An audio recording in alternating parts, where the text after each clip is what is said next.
The 49ers, to me, are one of the most fascinating teams in the NFL right now because I feel like most of the public does not realize they've changed so many parts of the team, and they're still, like we've talked about last week, and we do little DraftKings talk ads and whatever else, where they're still one of the betting favorites in the NFC West, right? And I feel like it's the team that's maybe a little all over the place when I look at people on TV talking, where some people are like, oh, no, they're still pretty good. They're going to the playoffs. And then other people are like, no, they're in a rebuild year. I don't know where this goes. Now, they're coached so well and all that, where I feel like they're kind of retooling on the fly, but yet they can be so good on both sides of the ball with their coaching that I think it can make up for a lot of it. But, I don't look at them right now as one of the more talented teams in football. And, of course, here with the wide receiver thing, it makes me think even less of them. And I will never understand how they're in front of the Rams still at this point. Right? If you told me Matt Stafford was definitely not going to play, okay, I can get that. But Matt Stafford, by all due accounts, looks like it's on the road to recovery, and he's going to be okay. And I certainly would bet on them to be the favorites in the NFC West. It really is amazing. The 49ers have been wire to wire in the offseason. Right? We were shocked as soon as the first thing came out. And that's what got me thinking maybe I'm missing something here. And the schedule is, as Pete is reminding us, it is a very easy schedule. And the three games that are different for the Rams and the 49ers, I don't have them in front of me, but there's three games that are different. And it's a notable difference between first place and fourth place team, because that's how they landed last year. The 49ers have a fourth place schedule. It's amazing. Right. I think that if they can stay healthy, they can be better than expected, but nobody stays healthy. Yeah, right. And after last year, it's hard to assume they're going to stay healthy. And, one of the things that flows from watching the excellent Cowboys docuseries from the 90s, number one, how much better the Cowboys were then than they are now from a talent standpoint, but also how much better the 49ers were then from a talent standpoint. Yeah, well, they were the two juggernauts. They were the two juggernauts. That was the Super Bowl for 3 straight years. Basically, you're exactly right. I mean, it probably would have been for a 4th straight year if Brett Favre didn't upset Green Bay right in Green Bay and make the Cowboys NFC Championship game against Green Bay to go to Super Bowl 30. But yeah, that was also too, and I don't think we can forget about this, pre-salary cap. The 49ers were at the time kind of the Yankees of football. They were always going to spend more. They had more money. Eddie DeBartolo was willing to do that. And, of course, Jerry Jones came in with the Herschel Walker trade and all that, and they started to do good and make money, and they started to spend money too and make big moves. Charles Haley, Deion Sanders, whatever else, to where, it felt like they had the league cornered there for a little while. And certainly the 49ers. The 49ers, as we know, had broken the code really somewhere in the early to mid-'80s there, and we're on a different level. And then, of course, the salary cap came, and that changed the game not long after that. We're going to find out a lot this year about Brock Purdy. Yeah, we are. He got paid. Right. I still think he's in the middle of the pack. But I look, and there's no shame in being a middle-of-the-pack NFL quarterback. That means there's only a dozen or so guys that do it better than you in the world. But the contract is not middle of the pack. Right. It's going to, I think, not age well, and he's going to get jumped by a lot of guys, and other guys who are already ahead of him are going to get farther ahead of him. But, this is the year. When you look at the receivers, and there is no Jerry Rice, there is no Deebo Samuel. There is no superstar receiver. If that passing game is going to go, it's going to go because Brock Purdy is delivering the ball accurately to the guy who is open in the plays that Kyle Shanahan has schemed up for that specific situation. Yeah, no, I think there's a lot on them here. I mean, you want to answer the bell of the new contract and prove people that you were worthy of it and all that too.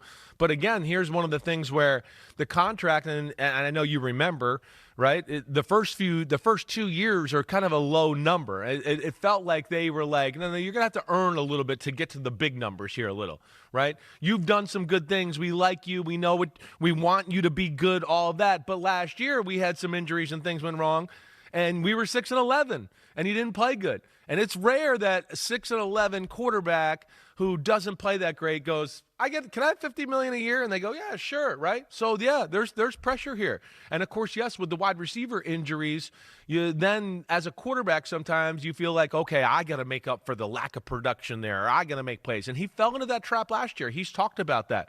He messed up, right? He made some comments in the offseason where it's like he messed up some of the simple things. He made a few more wow plays than years past, but he wasn't the machine that we saw in the year where he got hurt in the NFC Championship game in the Super Bowl, where you're like, wow, Shanahan's really wired a robot here where he's on every detail and they almost seem unstoppable. No, we saw a few cracks in the armor last year, and yeah, this will be a big year for him for sure. Here's the key for both the 49ers and the Rams and the entire division. Their schedule formula this year, they play each other twice, as always. They play all 4 teams of the AFC South, all 4 teams of the NFC South. That's 14 games right there. That's 14 games. Here's the final 3 that are driven by where you finished last year. The Rams play Eagles, Ravens, Lions. Holy crapola. The 49ers play Giants, Bears, Browns. The G-men. Yeah, that's a huge difference. Huge. When huge you difference. consider how tight things are, right? When it's all said and done, teams aren't winning divisions by 4.5 games. You take those 3 games alone, that's reason enough to say, okay, I see why the 49ers are the betting favorite. Because those 3 games alone may make all the difference. Yeah, no, that's definitely a big advantage right there, especially when you couple it with, like you said, the Eagles and the Ravens are what I would say the 2 best rosters in football. So you have to deal with that as the Rams, and the 49ers don't have to. Yeah, definitely advantage there, Rams, for sure. You talked about with the 49ers and the fact that early on in the year the schedule is not all that hard, so they can kind of get their feet underneath them and maybe get going, and you get some confidence, and you start to go, hey, we're good, and all of a sudden the train starts to roll. Now, the other thing I'll just say, just in to fight back, I was just not fighting back, but just like to see if you agree. Oh, I'll fight you. I know you will. I'll stick one of those ammonia capsules up each nostril and run. I'm going to get them up yours first, all right? Either way. But I will say, as much as we sit here and keep going, well, the NFC West, they're playing, the AFC South and the NFC South. I think the AFC South can be better than people realize, right? I really think Houston. I'm a little bit in, I think Jacksonville and Liam Cohn is going to be more pain in the butt than people realize. And then I'm also, like we talked about yesterday, because of Daniel Jones, the Colts are fringe playoff-ish type of football team there too, right? So I look at those 3 in the AFC South and go, no, and these are big years for these teams to where, and then the NFC South, I know it's not like a killer division, but it's a big year for the Atlanta Falcons, and they were on the fringe of the playoffs last year. Tampa, I know you think Tampa's the world powerhouse. of them, right? I mean, Tampa, a lot of teams, people think they're in the Super Bowl window, which I don't think is a crazy thought at all. And then Carolina is going to be better. I mean, this is a huge year for Canales, Bryce Young, all of that. The Saints, yeah, we know they're probably the worst team in football, but I just food for thought there that, I know we always say before the year, well, they're playing the easiest division. Well, we see all the time, this stuff changes in a hurry. Yeah. We think the division's not good, and then all of a sudden, holy cow, there's 3 going to the playoffs. The NFC East stinks. The NFC East stinks. Oh, wait, the Cowboys, the Commanders, the Eagles, we had that the NFC North, so you don't know what could happen here. Let me try it a different way, okay? Yeah. If you had to play all 4 teams of any division in the AFC, which division would you want to play all 4 teams it would be the South. Okay. You're right. It's actually it would be the South. Okay. It would. Definitely right though. You're definitely That's right. the thing. It's all relative. Yeah. It's all relative. Like the AFC East is not too far last behind year, it. Right. the NFC North teams got the South. Yeah. Now they got the had great North. records. Right. Now they got the North. Yeah. And the NFC North teams got the NFC West, which was down last year. Now they got the East, which has 2 really good teams and 2 who the hell knows what they're going to be. So regardless, I see your point, and there's reason. Look, and this is part of the beauty of everyone being 0-0. You can make the case for any team to be a playoff team. Yeah. You say, hey, Jacksonville could be a pain in the butt. I say, man, new head coach, new GM, quarterback that has been there and really hasn't done anything other than that one year that they kind of stumbled into the divisional round, and he's regressed potentially, hasn't lived up to his contract. Who's really going to make that team go? Is it really going to work? I mean, so, and, the reality is and this is the most unpredictable aspect of it, but it's very predictable. We don't know who's going to get injured. And we don't know how long those injuries are going to last and how it's going to affect a team.